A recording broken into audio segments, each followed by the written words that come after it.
शंकुनगर में रहते अनि जे एकड़ो छोकरो हो अनि जो नाम कुलगड़ू हो वो दीक्षा गेलावा पण ओनी थी ओनी के बहुत तरस लगे थे वो भूख्या नहीं रह सक्या थे थोड़े थोड़े समय में वो गोचरी वरेला हली जाते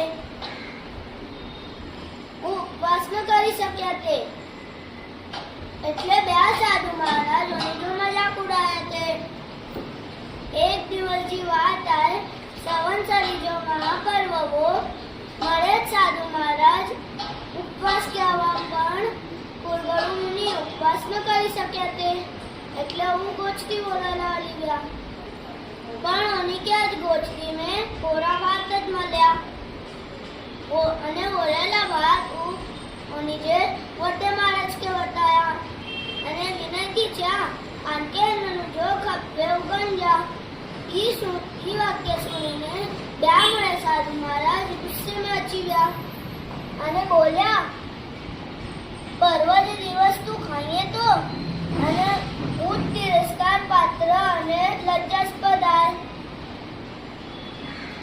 અને તું પાંચવ્યોન में भागीदार बनाई तो तो अत्यंत धिक्कारजनक અને આઘાતપૂર્ણ એવી રીતે આત્મનિંદા જો અનુભવ કરીને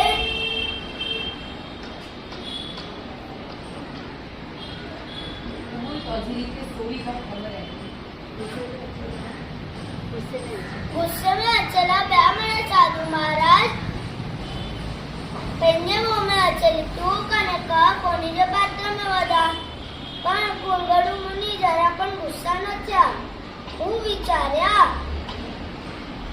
સાધુ સેવા ચાકરી કરે જી ઈચ્છા સાધુ જો ક્રોધ જો કારણ બનાઈ અને હું વિચાર્યા એ મુજો કેડો અંતરાય આ એટલો નંડો ટપ્પણ નતો કરી શકા परवा जो दिवस भूखो न तो रही सका अफसोस कहते पेंके धिक्कार आते अनु विचार्या आओ निजे मन में क्रोध उत्पन्न करे जो पात्र बनो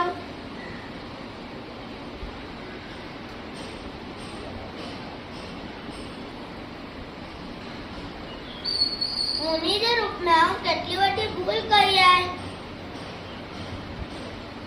અફસોસ क्या છે પેકેજ ધિક્કાર એડી રીતે આત્મનિંદા જો અનુભવ કરીને મુનિરાજ શુક્લ ध्यान में चित्त लगाઈને शीघ्र केवल ज्ञान के प्राप्त किया देवता पण होनी जे केवल ज्ञान महोत्सव में दौड़ता आव्या होनी जे निंदा कंडल 4 तपस्वी मुनिराज पण आश्चर्यचकित થઈ ગયા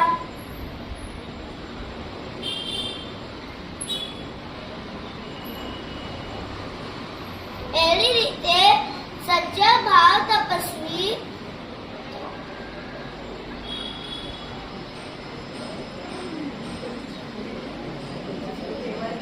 केवल ग्रानी कुलगुरु मुनि जी माफी मांगेला लग्या एमनेनु पण के शिकेला मले तो की क्रोध जे सामे पण समता भाव रख्या तो केवल ज्ञान पाम्या अने आवान के बो प्रश्न पूछ दो पहलो प्रश्न क्रोध से सामे पण पाके समता भाव रखे जो एम स्टोरी मंजानु मले तो आणि ब प्रश्न पूछे तो पाछो हथो छो થઈ જાય कुलगुरु मुनि कए ध्यान में चढ़ी गया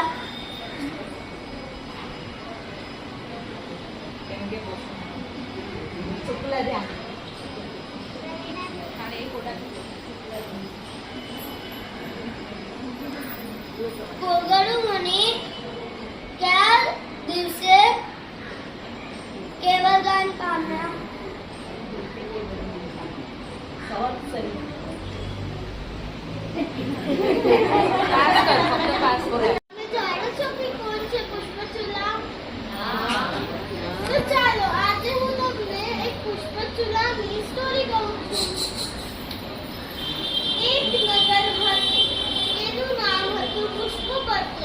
ત્યાં પુષ્પકેતુ રાજા રાજ્ય કરતા હતા અને એક રાણીનું નામ હતું પુષ્પાવતી. રાણીને ટ્વિન્સ થયા, એક દીકરો અને એક દીકરી. દીકરીનું નામ હતું પુષ્પચૂલા અને દીકરોનું પુષ્પચૂલ. એક લોકો બહુ રમે અને એક જાય તો બીજાને ન ગમે. તો રાજા જોવે છે અને કહે છે, અગર હું દીકરીના લગ્ન ક્યાંક બારે કરી દઈશ તો મારા દીકરા અને દીકરીના હાલત શું થશે? તે તો બીજા વગર રહી જ નહીં શકે. તો રાજા બંનેના દીકરી ભાઈ બહેનના લગ્ન કરાવી દે છે. તો રાણી ગુસ્સે થઈ જાય છે અને કહે છે, આ તમે શું કરો છો? પછી રાણી ગુસ્સે થઈ જાય છે, તે ખાતી નથી, પીતી નથી અને પછી મરી જાય છે અને દેવમાં જાય છે. પછી પુષ્પચૂલાને રોજ સપના આવે, નરકમાં શું શું હોય, શું શું પાપ મળે એ બધા એને રોજ સપના આવતા ગયા. તો એક મહારાજ સાહેબ આવ્યા હતા, એ જ ગામમાં આવ્યા હતા. તો એ એમને પૂછે છે કે મને આવા સપના કેમ આવે છે? તો એ એમને બધું ધર્મ સંભળાવે છે અને પછી પુષ્પચૂલાને દીક્ષા લેવાના ભાવ થઈ ગયા. તો પુષ્પચૂલ કહે છે કે ભલે તું દીક્ષા લઈ લે, બટ તને મારા જ ઘરમાં રહેવું પડશે. તો પુષ્પચૂલ આ દીક્ષા લે છે અને તો પુષ્પચૂલના જ ઘરે રહે છે. એક દિવસ અર્ણિકા પુત્ર એ ગામમાં રહેવા આવ્યા હતા અને એ તો બહુ ઓલ્ડ થઈ ગયા હતા. તો એ એમની ગોજરી વરાવવા નહીં જઈ શક્યા હતા. તો પુષ્પચૂલ મહારાજ સાહેબ રોજ એમની ગોજરી લઈ આવે અને એમને આપી દે. એક દિવસ બહુ વરસાદ પડ્યો અને મહારાજ સાહેબ તો ન નીકળી શકે કારણ કે તો કચ્છું પાણી હોય. તો બી પુષ્પચૂલા મહારાજ સાહેબ એમની ગોજરી આટલી વરસાદમાં લઈ આવે છે. તો પછી મહારાજે પૂછે છે, તમે આટલી વરસાદમાં મારી ગોજરી કેવી રીતે લઈ આવ્યા? તો એ કહે છે, જ્યાં જ્યાં અચ્છિત પાણી હતું ત્યાં હું પગ રાખીને હું તમારી ગોજરી લઈ આવી. તો પછી પૂછે છે કે તમને કેવી રીતે ખબર પડી કે આ અચ્છિત પાણી હતું? તમને કોઈ જ્ઞાન થયું છે? તો એ કહે છે, હા, અપ્રતિપાતી, મને કેવળ જ્ઞાન થયું છે. તો પછી મહારાજે ઉભા થઈને એમને વંદન કર્યું છે કારણ કે અગર અમે હોઈએ અને બીજું જો જ્ઞાન પામેલું હોય તો અમે એને કામ ન બતાડી શકીએ. તો એ મહારાજ સાહેબ પછી પુષ્પચૂલાને પૂછે છે કે મને ક્યારે કેવળ જ્ઞાન થશે? તો એ કહે છે, જ્યારે તમે બોટમાં બેસીને બીજા સાઈડે જાઓ ત્યારે તમને બોટમાં જ કેવળ જ્ઞાન મળી જશે. તો એ બોટમાં બેસે છે અને બીજા સાઈડે જાય છે ત્યારે પૂર્વ ભવની પત્ની દેવ થયા છે અને એ કહે છે કે હવે તો હું એમને મારી જ દઉં. તો એ પોતા ભાલો એમના શરીરમાં નાખે છે અને ઉપર ખેંચી લે છે. તો એમને આ નથી થતું કે મને આટલું પેન થાય છે. એ નીચે જોઈ છે અને એમના લોહીના ટીપા પાણીમાં પડે છે અને આપણી દૂધ તો ગરમ હોય.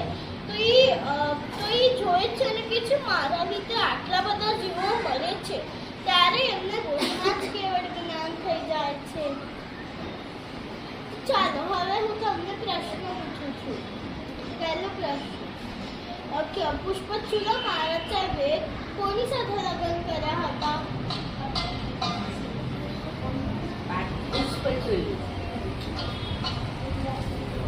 एक दे बेटा. બીજો પ્રશ્ન, પુષ્પચૂલા મહારાજ સાહેબે જ્ઞાન લઈને કોના માટે ગોજરી લઈ આવ્યા હતા?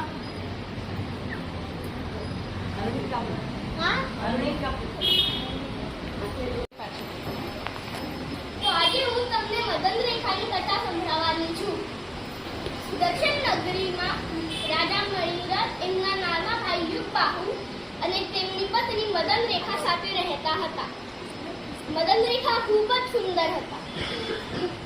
રાજા મણિરથ ભાન ભૂલી મદન રેખાને પામવા ઈચ્છતો હતો. એક દિવસ જ્યારે રાજા મણિરથ કામાંડ બની એના નાના ભાઈ યુગબાહુ પર તલવારથી વાર કરીને ભાગી ગયા. એ બધું જ મદન રેખાએ જોઈ લીધું હતું.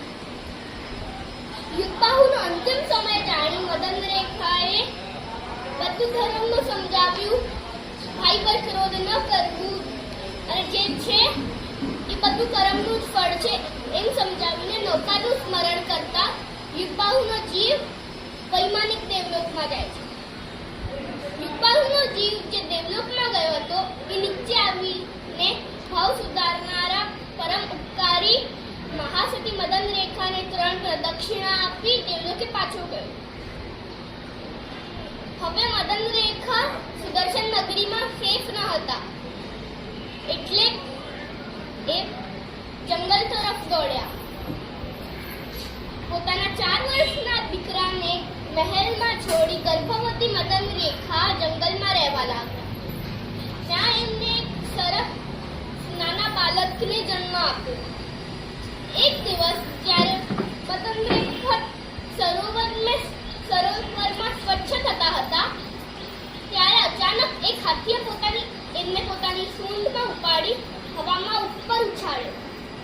ત્યાંથી એક વિદ્યાધરનું વિમાન જતો હતું. વિદ્યાધર પણ મદન રેખાનું રૂપ જોઈ ભાન ભૂલ્યો એટલે એને પોતાના વિમાનમાં મદન રેખાને ખેંચી લીધી અને લગ્ન કરવા માટે ફોર્સ કરી. મદન રેખાએ ખૂબ સમજાવ્યું પણ વિદ્યાધર ન માન્યો. તો મદન રેખાએ કીધું હું તમારી વાત માનીશ પણ પહેલા તમે જ્યાં જતા હતા ત્યાં જઈએ. વિદ્યાધર પોતાના પિતા મુનિના દર્શન કરવા નંદીશ્વર દ્વીપ જતો હતો. પિતા મુનિનું પ્રવચન સાંભળી વિદ્યાધર પોતાની ભૂલનું પ્રાયશ્ચિત થયો અને મદન રેખાથી મિચ્છામી દુક્કડમ કર્યું. હવે જીવનમાં કાંઈ ન હોવા તો મદન રેખાને મોક્ષ સામે પગલો માંડી દીક્ષા ધારણ કરી અને બહુ બધા જીવોને અને પ્રાણીને ધર્મ પમાડી મહાસતી મદન રેખા દેવલોકમાં ગયા. પછી એક હાથી હતો અને મદન રેખાના જે બે પુત્ર હતા એ બે એક હાથી માટે લડવા લાગ્યા. તો પછી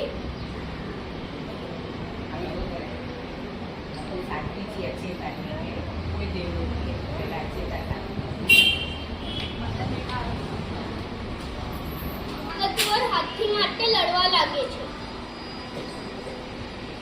મદન રેખા આવે છે ને કહે છે કે તમે બેન શું કરો છો? હું તમારી માં છું. તમે તો કેટલા સારા હતા ને આ એક હાથી માટે લડો છો. પછી એ હાથી એના માલિકને દઈ દે છે. તો જોયું કે ધર્મ પર શ્રદ્ધા રાખીને ક્યારે પણ કેટલી બી કઠિન સમસ્યા કેમ ન આવી જાય, ધર્મ પર શ્રદ્ધા ક્યારે ન છોડવી અને નૌકાનું સ્મરણ સતત કરતા રહેવાનું. હવે હું તમને બે પ્રશ્ન વિદ્યાધર ક્યાં જતો હતો?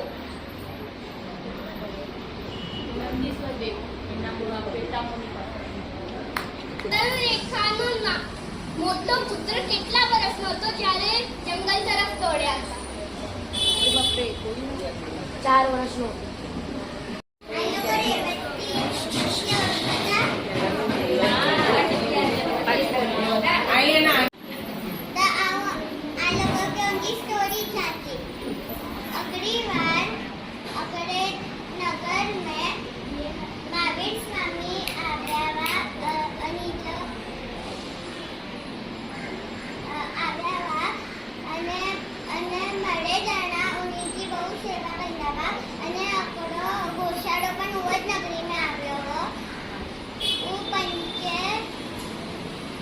भगवान समजतो असे बहु गुस्सो थने ते तो लेशिया वटे भगवान ऊपर पण હું તો ભગવાન રામની કે તકી જ નથી એટલે અને તે તો લેशिया પ્રદક્ષિણા કરીને ગોશાળે ત્યાં થઈએ ભાઈ અને ઉનકે ગરમી કે લીધે ભગવાન તે લીધા ઝાડા થયા એટલે પૂરો સંગ બહુ દુખી હો અને સિંહ નામના મૂવી બહુ જ રૂંદાવા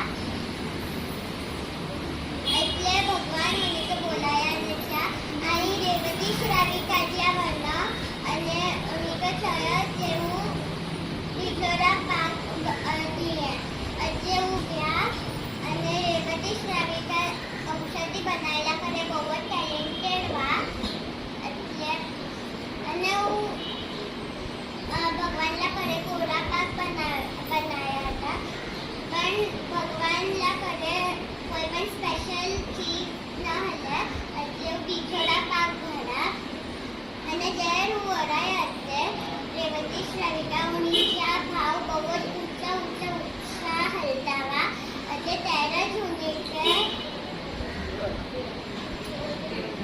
તીર્થંકર નામકરણ બંને ગયા અને હેવરુ 12મે ડેવલપમાં 13 વહી અને આવતી 24મી ક્યાં ભગવાન બનના એટલે ખબર હે?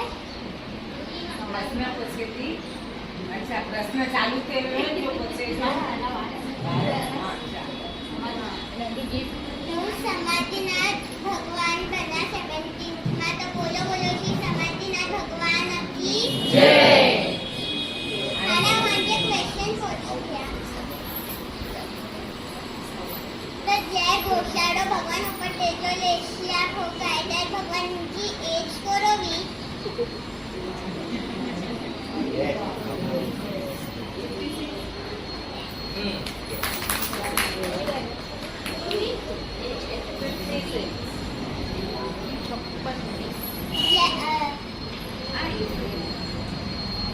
કઈ ઔષધિ બનાવવા રેવતી શ્રાવ્યા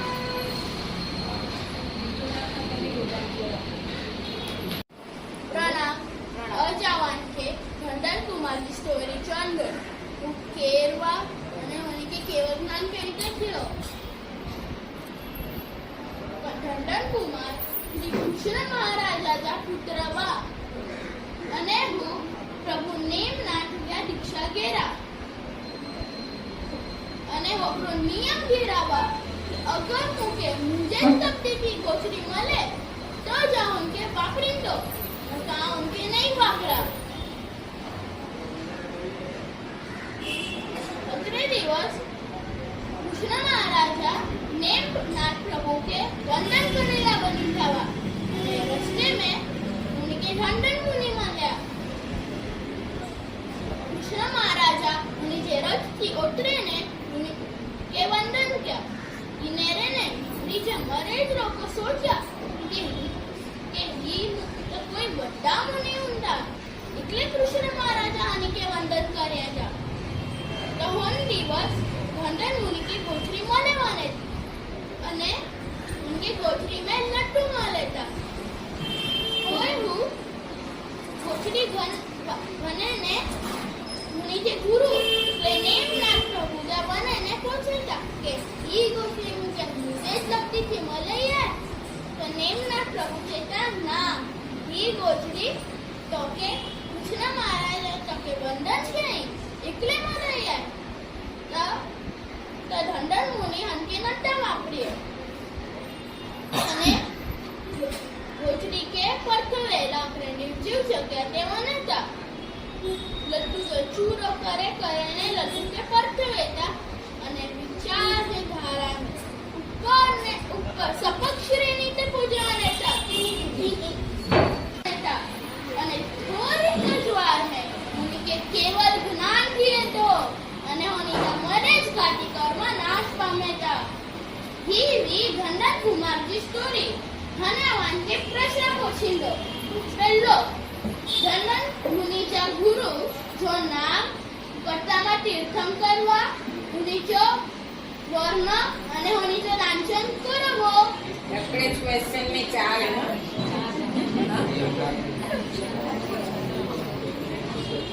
आपको कौन बोला आंटी ऐसी लोगों पर हां मैं भी पूछना दिया हमको दिया ओपन बोला દેવનાથ ભગવાને 21માં તીર્થંકર અને હું તમને શિયકની સ્ટોરી સંભળાવવાનો છું શિયક શ્રીય હાલો સોયાયો મળે નાય સોયા ન તને ચેતો સણવાણે મળે શિયકના એક ભાઈ અને 7 બહેન હતા એક દિવસ રાજાના જન્મદિવસની જાહેરાત નગરમાં પડી હવે શબ્દાલ મંત્રી વિચારતા હતા કે હવે હું રાજાને એવી શું ભેટ આપું જેનાથી રાજા ખુશ થઈ જાય વિચારતા શબ્દાલ મંત્રીને એક વિચાર આવ્યું અગર હું રાજાને લડાઈના સામગ્રી આપું તો રાજા ખુશખુશાલ થઈ જાય આટલા માટે શબ્દાલ મંત્રીએ એમના ઘરમાં લડાઈના સામગ્રી બનાવ્યા અને પછી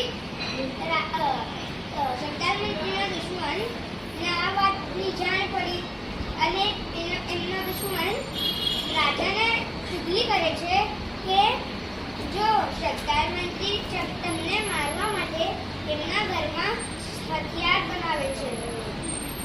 હવે કહેવાય છે ને કે રાજા અને વાંદરા ત્રણેય સરખા.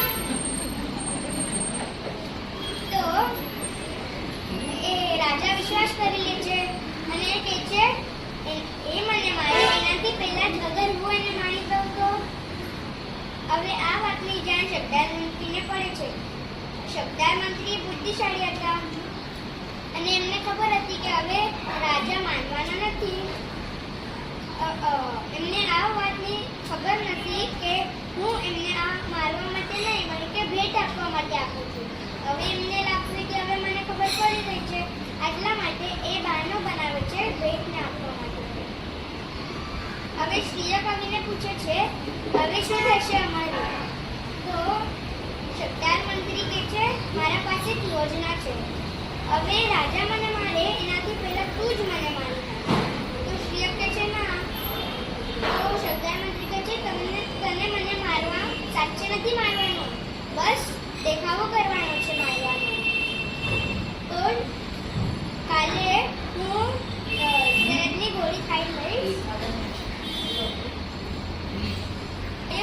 ઝેરની ગોળી ખાઈ લઈશ અને પછી 5 મિનિટના પછી તું મને મારી નાખજો. આટલા માટે તને પિતૃ હત્યાનો દોષ નહીં લાગે.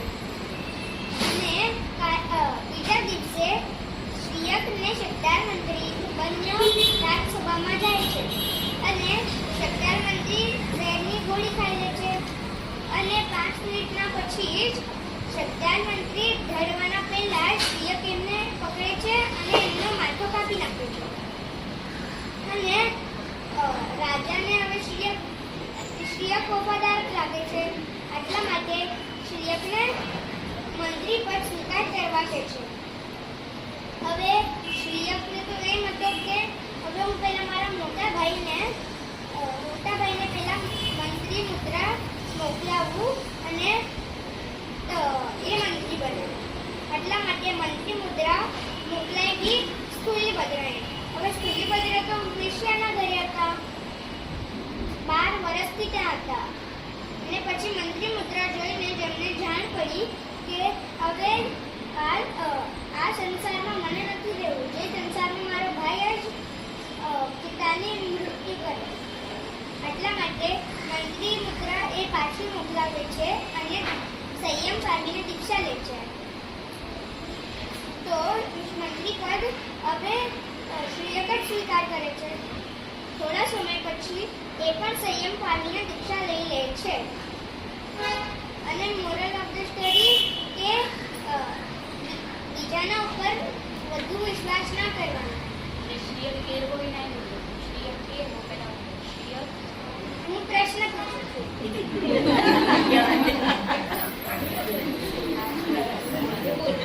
પહેલો પ્રશ્ન, સરદાર મંત્રીના કેટલા સંતાન હતા? અંસા એક દીકરો અને 7 બહેનો, 2 ભાઈ અને 7 બહેનો. ગુરુ પૂછે સોએ તું બરોબર પૂછે નથી કેટલા છો સંતાન કંચા સરદાર મંત્રી જા હા એકલો છોકરો ને 7 છોકરીઓ. राम पीछे पीछे कोई है कोई नहीं से बोल छोकरा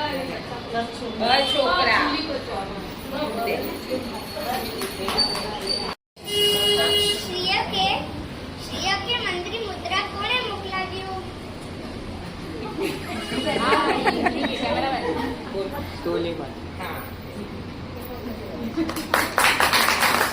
तो સરદાર મંત્રી જા જો સંતાન માં 7 છોકરી ને 2 છોકરા જાણે ઈ દીક્ષા ગેડા એટલે સુધી થઈ એની પોટલી સ્ટોરી કન્ટિન્યુ થઈ હતી વેદિકા આજે આપણા શાસનના હીલા યક્ષાધારીની સ્ટોરી કહેવાની છું. યક્ષાધારીના પિતાનું નામ હતું સરદાર મંત્રી. એ લોકો 7 બેન અને 2 ભાઈ હતા. 2 ભાઈનું નામ હતું સુલીભદ્ર અને શ્રીય. એ બધાએ દીક્ષા લીધી હતી. એક દિવસ શ્રીય યક્ષા સાધ્વી પાસે આવ્યા. એમનાથી કંઈ તપ નહોતું થતું. યક્ષા સાધ્વી એમને સમજાવતા હતા. ત્યારે પોરસી આવી ગઈ હતી. એમને પોરસીનું પચકાણ લીધું. સમજાવતા 7 પોરસીનો ટાઈમ થઈ ગયો. એમને યક્ષા સાધ્વીએ કીધું કે તમે હવે 7 પોરસીનું પચકાણ લઈ લો. એમને 7 પોરસીનું પચકાણ લીધું. એવી રીતે જ એમને પૂરી મઠનું પચકાણ લીધું અને સમજાવતા 4:30 વાગી ગયા. પછી એમને યક્ષા સાધ્વીએ કીધું હવે તો દિવસ અસ્ત થવાનો છે, તમે ઉપવાસ જ કરી લો. તેમને ઉપવાસ જ કરી લીધું. એમ હેબિટ ન હોવાથી એમને રાતના ઘણી વેદના ઉઠી અને એ કાળધર્મ પામ્યા. યક્ષા સાધ્વીએ ખૂબ જ દુઃખ લાગ્યું કે મારા વજહથી મારા ભાઈ મારા કાળધર્મ પામ્યા. એ જ્યાં સુધી એમને કીધું જ્યાં સુધી કોઈ પરમાત્મા મને ન કહે કે મારા ભાઈની સારી ગતિ થઈ છે ત્યાં સુધી હું ન માનું. તો પછી શાસન દેવી આવ્યા અને એને મહાવિદ્ય ક્ષેત્રમાં શ્રીમંદર સ્વામી પાસે લઈ ગયા. શ્રીમંદર સ્વામીએ એમને કીધું કે એમના ભાઈ દેવલોકમાં છે. ત્યારે એમને થોડી શાંતિ થઈ અને ત્યારે દેશનામાં એ ચુલિકા સમજાવતા હતા. એમને એક ગિફ્ટ પણ મળી હતી કે એ જે પણ સાંભળે એમને એકવાર જેવું બી સાંભળે એમને યાદ રહી જાય એકવારમાં. તો ત્યારે ચુલિકા સમજાવતા હતા. એટલે આખી ચુલિકા યાદ રહી ગઈ અને પાછા ભરત ક્ષેત્રમાં આવી અને એમના ગુરુ મહારાજને ચુલિકા આપી. આ રીતે આપણે અહીંયા સુધી ચુલિકા પહોંચી છે. આ ચુલિકાને આગળમાં સ્થાન મળ્યું છે. તો કેવી હતી આપણા શાસનના હિંદાની સ્ટોરી? હવે હું તમને પ્રશ્ન પૂછીશ.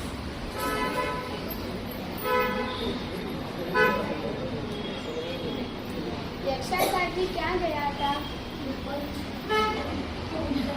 બહુ છોકરા બહુ ટેલેન્ટેડ આવ્યા.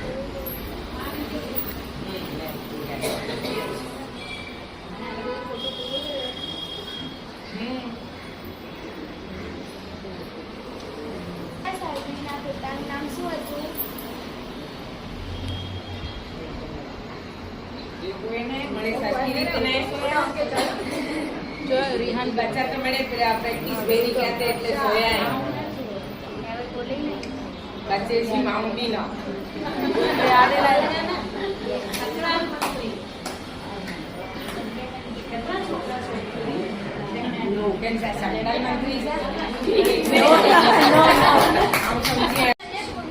સ્ટોરી બોલવાનો છું. એક બહુ મોટી નગરી હતી. એનું નામ પુંડરીકિની હતું.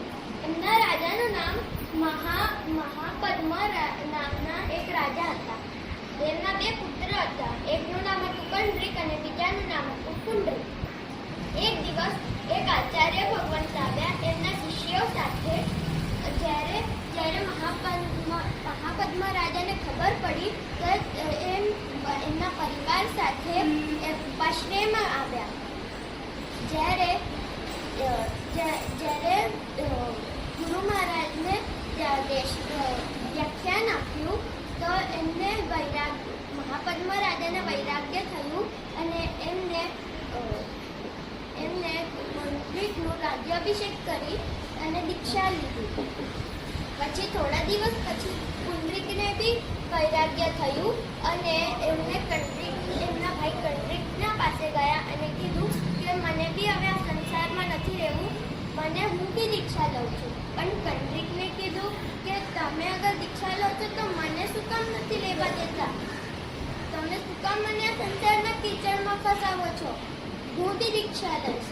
અંતે એમને કંડરીકને કહ્યું કે તમે દીક્ષા લો અને હું રાજ્ય સંભાળું છું. જ્યારથી એમને દીક્ષા લીધી ત્યારથી એમને બહુ કઠોર તપસ્યા કરી, જેથી એમનું શરીર બહુ કરુષ એટલે કે પતલું થઈ ગયું. એમનું શરીર બહુ કૃશ એટલે કે પતલું થઈ ગયું. પછી એક દિવસ એ પાછા પુંડરીકીની નગરીમાં આવ્યા. પછી એમને પાછા પુંડરીકીની નગરીમાં આવ્યા અને જ્યારે પુંડરીક રાજાને ખબર પડી તો એ દોડતા એમના ભાઈ મહારાજના પાસે આવ્યા. જ્યારે ભાઈ મહારાજની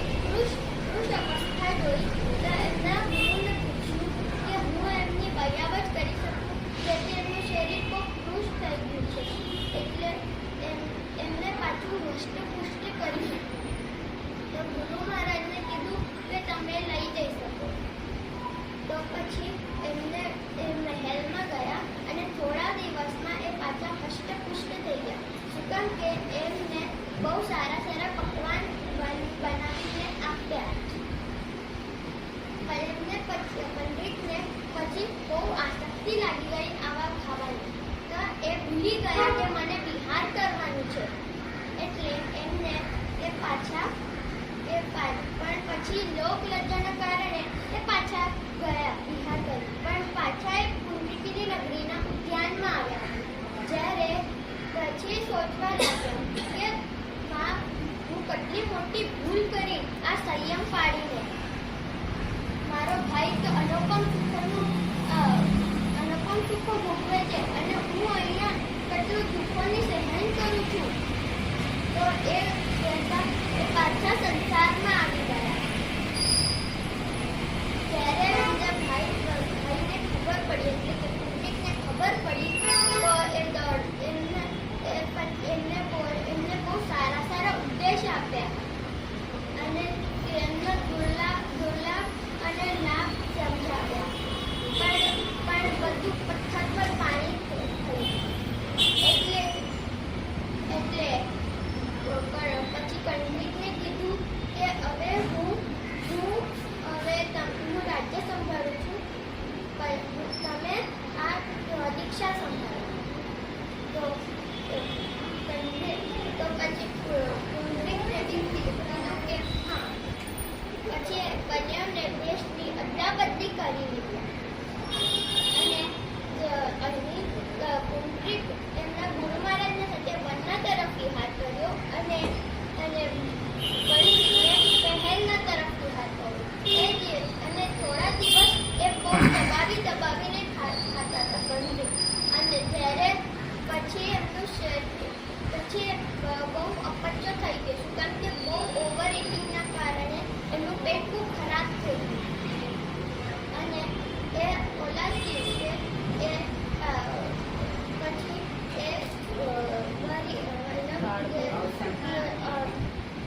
મૃત્યુ પામ્યા અને સાતમા નરકમાં ગયા. અને પુંડરીકની તપસ્યાના કારણે એ બી મૃત્યુ કાળધર્મ પામ્યા અને સર્વાર્થ સિદ્ધિમાનમાં દેવ થયા. એક ભાઈ 14 રાજલોકના સૌથી ઉપરના કમ્પાર્ટમેન્ટમાં અને બીજો ભાઈ સૌથી નીચેના કમ્પાર્ટમેન્ટમાં. અને કોઇન્સિડન્સ તો જોવો કે બંનેનું આયુષ્ય 33 સાગરો પામ્યું.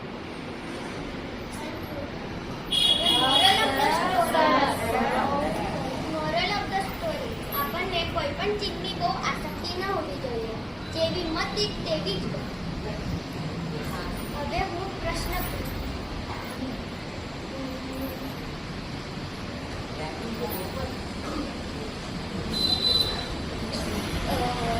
આ સ્ટોરી કયા નગરીમાં બેસ્ટ હતી?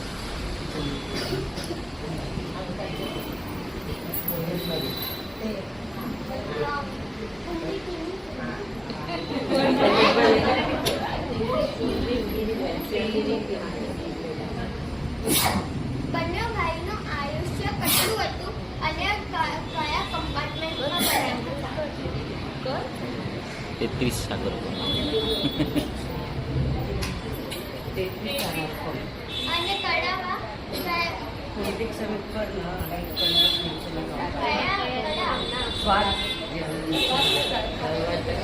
સાતમી નગર.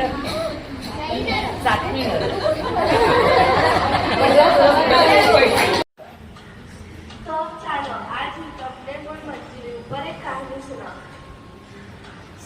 એક ગામમાં સિંહાદાર શેખ તેની પત્ની સાથે રહેતો હતો. એની ગુણ મંજૂરી એક પુત્રી હતી. તે મૂંગી, ભેડી અને બરાબર જોઈ નથી શકતી. પૂરા શરીરમાં રોગ જ હતો. એક દિવસ ગામમાં વિજય શેખ શ્રી સોલંકી મહારાજા સાહેબ પધાર્યા હતા. શેખ તેનું પૂરું પરિવાર સાથે એને વંદન કરવા ગયો હતો. ત્યારે શેખ ગુરુને પૂછે કે મારી પુત્રી કયા કર્મે આ લોક બનાવી છે. ગુરુએ ગયા જન્મમાં ગુણમંજરી સુંદરી હતી અને તે શેઠની પુત્રી હતી. શેઠની પત્ની હતી અને તેના પાંચ દીકરા અને 4 દીકરી હતી. તે પોતાના બાળકોએ નિશાળે ભણવા મોકલતી હતી. નિશાળે બાળકો ખૂબ જ મસ્તી કરે એટલે શિક્ષક એને બહુ જ મારે. ઘરે આવી રોજ બાળકો તેની સુંદરી માતાને કે આજે મને શિક્ષકે ખૂબ જ માર્યો. એક દિવસ સુંદરી માતાએ ખૂબ જ ગુસ્સો આવ્યો અને ગુસ્સામાં ખોટી શિખામણ આપી કે શિક્ષકને પથ્થર મારો અને બધા પુસ્તકો જલાવી નાખ્યા. તે પછી તે મૃત્યુ પામી અને આ જન્મમાં તે ગુણમંજરી નામે થઈ. તે એટલે મૂકી ભેરી અને બરાબર જોઈ નથી શકતી અને પૂરા શરીર કાઢે છે.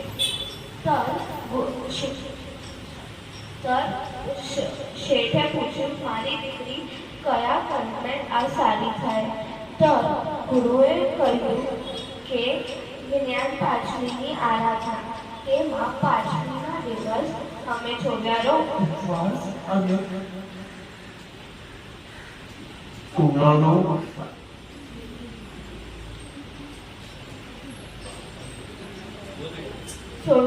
ઉપવાસ અને 5 ખમાસના 5 સાધ્યા અને 5 યોગસ ની ક્રિયા કરવી પડશે અને પછી નમો નારાયણની 20 નૌકા ગણવી પડશે. શેઠે કહ્યું, મારી દીકરી તો મૂકી છે, તે કેવી રીતે કરી શકે? ગુરુએ કહ્યું, આ જે ઉપાય છે બધા કર્મનો નષ્ટ કરવા માટે. અગર તે નથી કરતી તો તેના કર્મ નષ્ટ નહીં થાય. એટલે શેઠે પોતાની દીકરીને આ જ્ઞાન પાંચમીની આરાધના કરાવી અને ગુણમંજરી પાછી સ્વસ્થ થઈ. એટલે જ્ઞાનની આરાધના કરો, વિરાધના નહીં. હવે હું તમને 2 પ્રશ્ન પૂછવાની છું. પ્રશ્ન પૂછે છે, હાથ નીચે કરજો. તમારું પક્ષે ભાઈ બોલતા છો. સુંદરી માતાની કેટલી સંતાનો હતી કોને ખબર છે? અરે બાપરે, આપણે નહીં બોલવાનું છે. આ તો બસ એટલા જ. નિરંતર. બોલો નીરજ. 5 પુત્રો ને 3 પુત્રી. 5 પુત્ર ને 4 પુત્રી. બરાબર.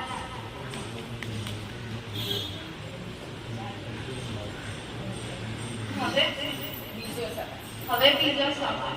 માળા અમે કેટલી ગણવાની અને ગણતા વખતે શું બોલવાનું?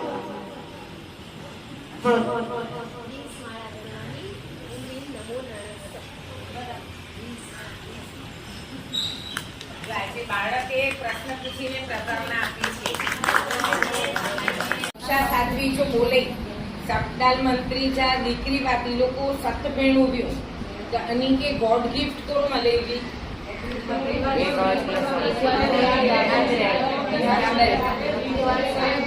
જો કોઈ અક્ષા સાધ્વી નંબર 1 એટલે વડા વામણીથી તો અની કે કોઈ પણ શ્લોક વે એની બી સોણેલા ન વે તે છતાં પણ અકડી વાર સોયા તો અની કે યાદ રહેવાનું.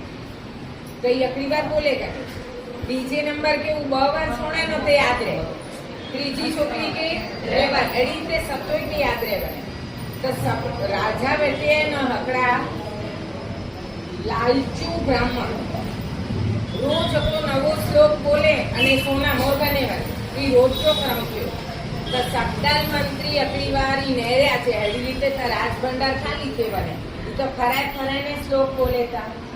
તો સપડાલ મંત્રી યક્ષા એ ચિંતા કે એવી રીતે ત્યાં ચિંતા ન કયો તમારે અહીંયા છે કે અસી મળે સતોય ઘણું અછી તું બ્રાહ્મણ શ્લોક બોલેતા તાણે એની કે તો શ્લોક અકડી વાર મેં યાદ રહેવાનો છે એટલે અકડી વાર હું બ્રાહ્મણ જો શ્લોક સતોય સોણે ગયા યક્ષા સાધ્વી કે યાદ રહે. તું યક્ષા સાધ્વી બોલ્યા તો બીજો નંબર કેટલી વાર સોય 2 વાર તો હું કે યાદ રહે. તું બઈ બી બોલે દને ત્રીજો નંબર 3 વાર સોને કરે એટલે એડી રીતે મળે ભેણું વારા પછી બોલે ભાઈ તો રાજા કે તેર કરો જ્યાં કે હી શ્લોક તો મળે ઊંચી છોકરીએ કે બી અચેતા એટલે હી કી નવી નવાઈ જો નતા બોલે એટલે ત્યારથી કોઈની જે બ્રાહ્મણજી અચે અને સોના મોર ગંધો હોય બંધ થયો એટલે એવી રીતે એની કઈ ગોડ ગિફ્ટ મળી બી અને રાજ્યો ભંડાર બી બચેવ્યો ખાલી